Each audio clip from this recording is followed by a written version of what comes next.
sa dilim ng gabi.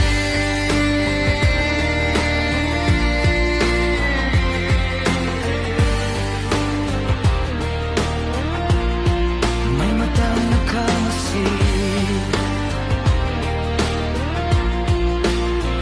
may mga tinig na di mo naririnig. Ito ang mundo ng kababalaghan.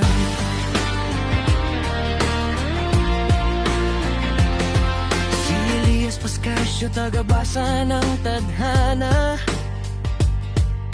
nakikipag-usap sa espiritu't kaluluwa.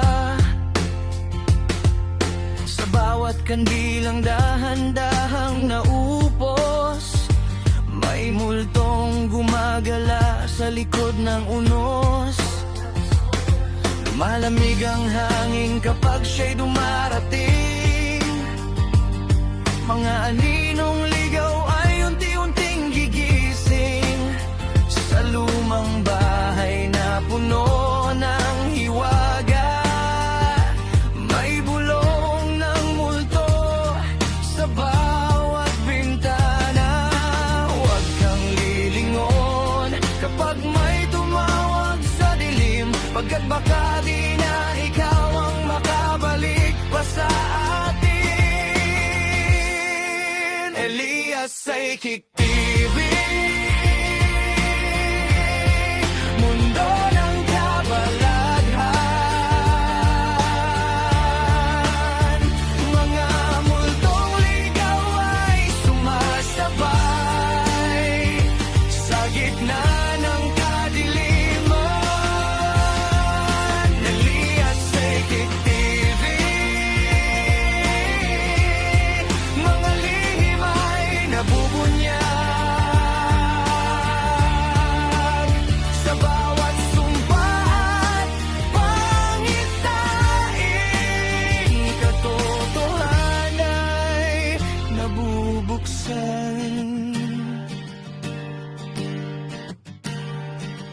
May batang umiyak sa abandonadong daan, may babaeng nakaputi sa lumang hagdanan.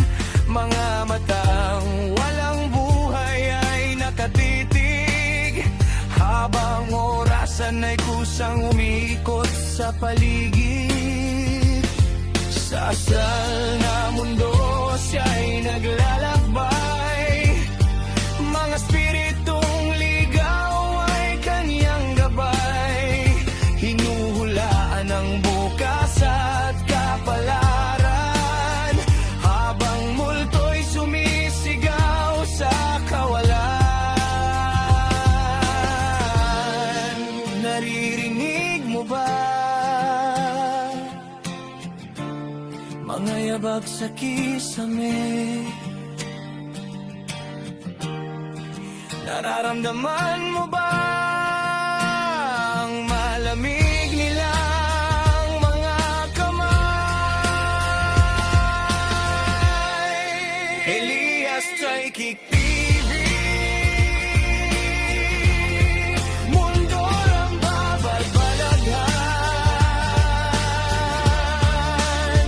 Mga nino't multo'y buhay sa pagitan ng kamatayan. Elias Psychic TV, buksan mo ang iyong isipan, pagkat sa likod ng katahimikan, may tinig mula sa kabilang mundo.